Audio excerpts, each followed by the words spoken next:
Olá pessoal, tudo bem? Meu nome é Elia Jabur e vou aqui apresentar uma retrospectiva de 2022. Vou entrar em férias, você pode perceber aqui, né? Cara de sono, camisa regata. Então a gente vai entrar em férias esse final de ano no programa Menos de Pequim, né? E agora os próximos episódios serão basicamente uma retrospectiva com o que de melhor nós fizemos no ano passado. Esse ano que ainda não acabou, evidente, né? Então eu fico aqui ansioso para começar o ano que vem, para a gente começar com outros vídeos, mais conteúdos novos, né? E é isso. Um forte abraço e um beijo no coração de vocês e muito obrigado por tudo, ou seja, pela expectativa que vocês criaram em mim em torno dos vídeos, que sempre foi correspondida, pela participação no canal, pela inscrição no nosso canal e pelo carinho que vocês apresentam o tempo inteiro em relação à minha pessoa, né? Fico por aqui, a gente vai se encontrar de novo no que vem. Um beijo no coração de vocês. Na última semana de dezembro, assim, nós fomos tomados de uma surpresa muito interessante, muito legal, e que inclusive escrevi um artigo para a CGTN, que é uma empresa jornalística chinesa, né, sobre esse fato, que foi a assinatura de entrada de Cuba na chamada Nova Rota da Seda. Do ponto de vista particular, eu acho que essa notícia, e eu falo aqui, vou abrir uma aspa aqui rapidinho, é que relações China e Cuba é sempre pauta para nós, porque muitos de nós nos tornamos comunistas muito por influência da Revolução Cubana, então Cuba é uma relação quase que emocional que nos envolve, né? Eu acredito que a assinatura desse pacto de entrada de Cuba em um projeto que já abarca mais de 150 países, que tem trilhões de dólares empenhados, que é uma tentativa de uma globalização alternativa à globalização neoliberal,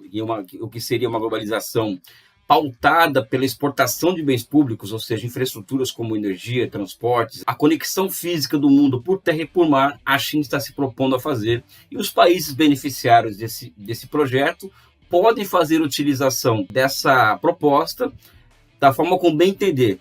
Alguns pensam muito no curto prazo, como é o caso dos países da América Latina, e outros conseguem pensar no longo prazo. Se observa possibilidades de industrialização a partir da Nova Rota da Seda. Exemplo disso são alguns países africanos, principalmente a Etiópia, o Egito está na mesma toada, e alguns outros países, como o Zimbábue também, estão interessados não somente nas obras que compõem esse compêndio, né, da Nova Rota, da iniciativa Cintura em Rota, mas também nas cadeias produtivas que envolvem esses investimentos. Então, muitos governos estão chegando a acordos com a China, como o Irã, por exemplo, em que os investimentos são seguidos por transferências de tecnologia. Por que isso é importante para o caso cubano? Porque o acordo ele prevê são vários pontos o acordo, né?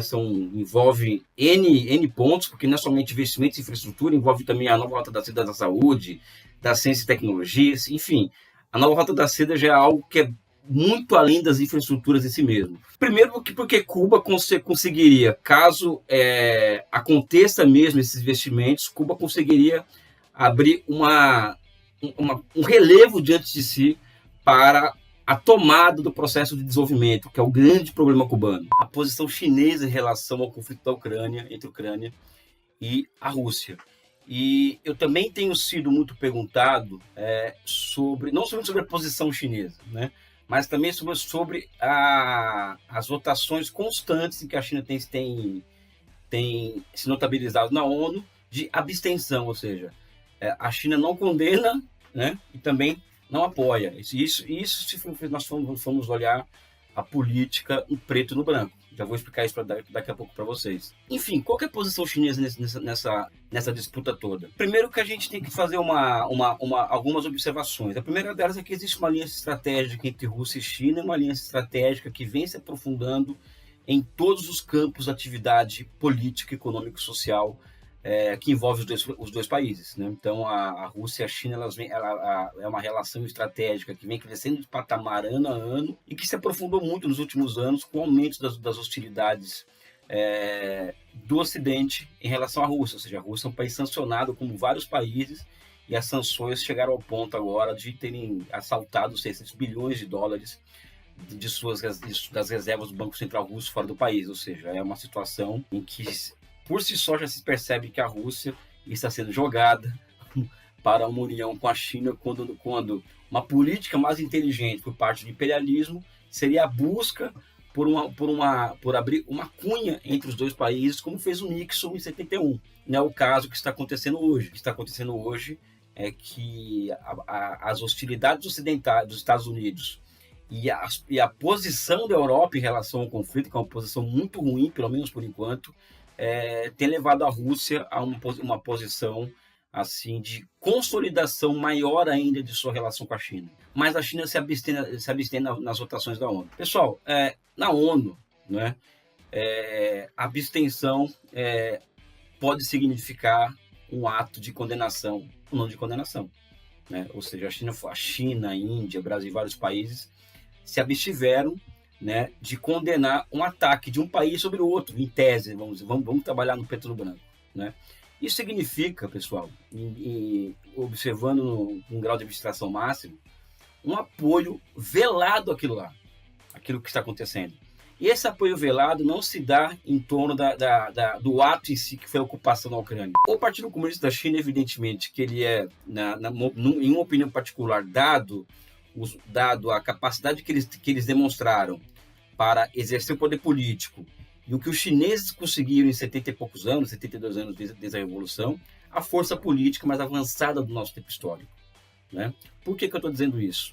Vamos à prática. Em 17, a Revolução Russa, 19, o Manifesto Comunista, traduzido a mandarim, 21, o Partido Comunista é formado, ou seja, naquela onda da Terceira Internacional, que foi de 19, e que vários partidos comunistas são fundados, inclusive o nosso aqui do Brasil, que é o Partido Comunista do Brasil, e em 49 chegou ao poder, ou seja, após 28 anos, né, de fundação do partido, ele chegou ao poder, ou seja, é uma trajetória simplesmente impressionante, observando em perspectiva histórica. E a resposta a essa pergunta da razão que eles conseguem chegar lá é que eles acertaram na política, vamos dizer assim, a partir de 35, quando Mao Tse-tung ele é alçado à condição de chefe do Partido Comunista da China. E aí, desde então, surge todo o processo de sinicização do marxismo, ou seja, a transformação do marxismo em um corpo teórico que se funde com a filosofia clássica chinesa e com o pensamento clássico chinês, formando um caldo de cultura que leva os chineses a uma leitura correta da realidade, negam-se a importação de modelos prontos, né? E assim Mao Tse-tung elabora a tese do cerco das cidades pelo campo. Por quê? Porque ele percebe que, historicamente, os camponeses eram a classe revolucionária na China. Os camponeses, eles vira e mexe, eles se rebelavam contra dinastias corruptas e ineptas para entregarem obras públicas e eles inauguravam uma nova dinastia, ou seja, o papel histórico dos camponeses na China é algo muito importante que Mao Tse-tung ele rompe, entre aspas, com a Terceira Internacional, com o Comintern, que pregava uma revolução proletária como um padrão internacional. Ele rompe com isso, percebe que os camponeses são uma força historicamente comprovada e ele se apoia nos camponeses para fazer a Revolução de 49. Né? Ao lado disso, uma correta, vamos dizer assim, visão da centralidade da questão nacional. Mao Tse-tung ele nunca foi um dogmático na política até pelo menos 56, né? Até o grande salto à frente. Então ele fez todas as alianças pontuais e necessárias para que o Partido Comunista alcançasse amplitude suficiente para que sua ação política fosse muito mais tranquila do que o normal. E na medida em que, em 35, as pessoas percebem que o Partido Comunista da China havia se transformado no Partido da Defesa da Nação, né? Que é algo que eu acho que aqui no Brasil temos que discutir, ou seja, qual que é o Partido da Nação. Eu acho que o Partido da Nação tem que ser um partido que tenha uma estratégia socializante, né? Então, para mim, é o Partido Comunista do Brasil, esse partido, né? O Partido da Nação e do Socialismo, né? Que é algo que eu tenho defendido.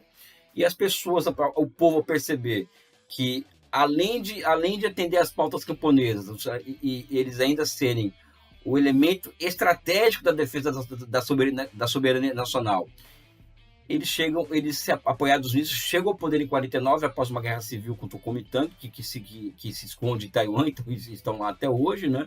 É uma outra questão do Taiwan, que nós já tratamos aqui, né? Reunifica o território chinês e vai buscando soluções históricas para questões como Hong Kong, Macau e também Taiwan, que é um problema seríssimo, né? Que nós já falamos aqui, que nós já abordamos. Como que eu vejo esses 25 anos da retomada de Hong Kong?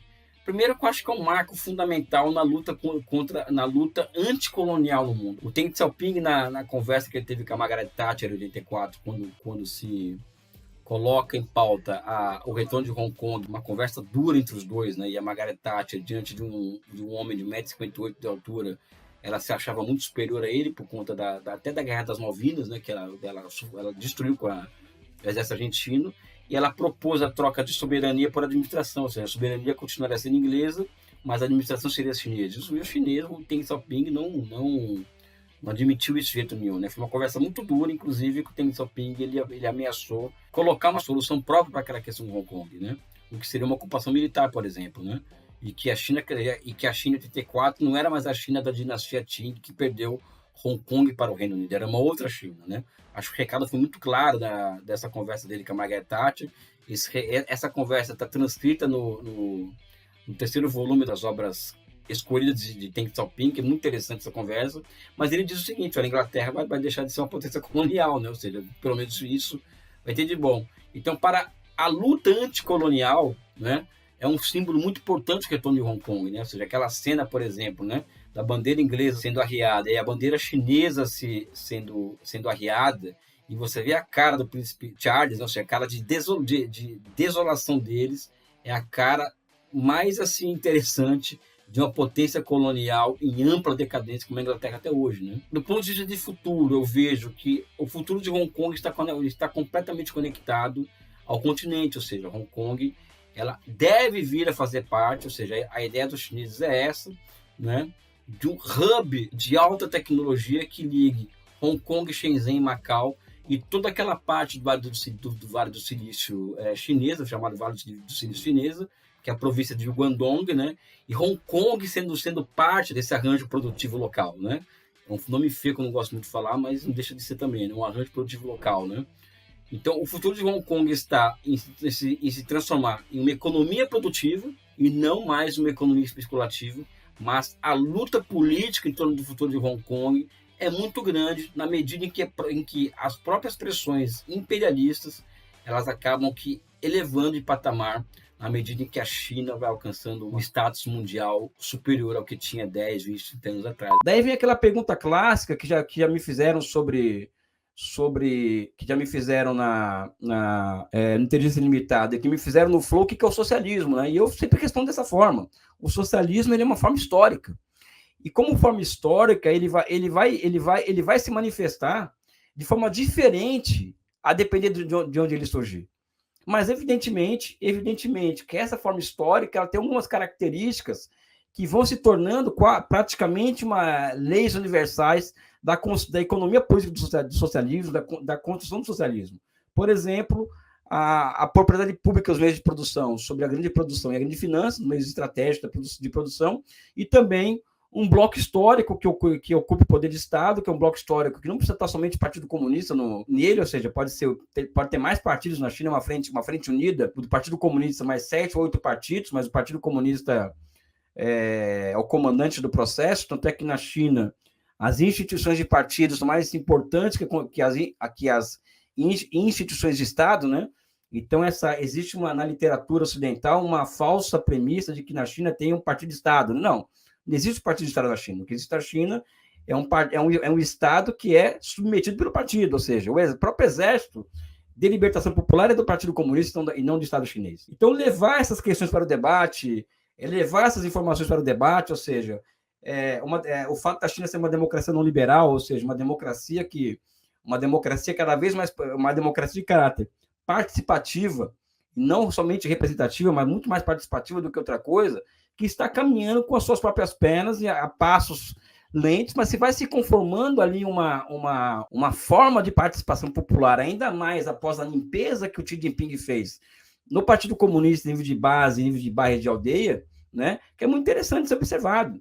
Então não dá para observar uma realidade daquela sem fundir teoria e história, sem fundir sujeito e objeto, né? Então também tem essa questão, por exemplo, de quando eu chamo os dois para o debate ali, falar para eles, olha, vocês como professores, vocês não têm o direito de espalhar desinformação sobre a China, né? Não estou querendo desqualificar X, Y, Z, né? Mas falar, vocês podem ter a opinião que vocês quiserem sobre a China, mas vocês não podem espalhar desinformação, ainda mais quem se diz doutor, ou que dá aula, ou que se arvora da autoridade de falar da realidade internacional, né? Então, acho que essa nossa ida no Flow teve esse papel de trazer o debate para grandes questões da teoria econômica,